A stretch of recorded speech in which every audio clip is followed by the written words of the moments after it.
बातमी पुण्यातून आहे। पुण्यात सेन्सॉर बोर्डाविरोधात पवार गटाचं आंदोलन सुरू आहे। सेन्सॉर बोर्डाचं ढसाळांबाबत आक्षेपार्ह विधान केलं। नामदेव ढसाळ कोण अशी सेन्सॉर बोर्डानं विचारणा केली आहे। शरद पवार गटाकडून राज्य सरकारवर या संदर्भात ताशेरे ओढण्यात आले। हल्लाबोल सिनेमात नामदेव ढसाळांच्या कवितेच्या संदर्भातून हा वाद निर्माण झालाय। सेन्सॉर बोर्डानं नामदेव ढसाळांची कविता अश्लील असल्याची टिप्पणी केली आहे। ही कविता हटवूनच सिनेमाला हिरवा कंदील दाखवता येईल असं सेन्सॉर बोर्डाचं मत आहे। दरम्यान या प्रकरणात नामदेव ढसाळ यांच्या पत्नी मल्लिका अमर शेख यांनी काय प्रतिक्रिया दिली पाहूयात।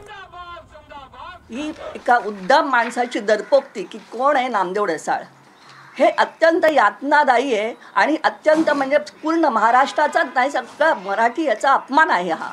आणि अशा उद्दाम माणसाला इतक्या अधिकारावर कसं नेमलं जातं की ज्या माणसानं त्याच्या शब्द प्रभुत्वानं संपूर्ण मराठी साहित्याला उज्ज्वल केलेलं आहे। हे आपल्याच मातीत नाही तर पूर्ण जागतिक साहित्यात त्यांनी नाव मिळवलेलं आहे।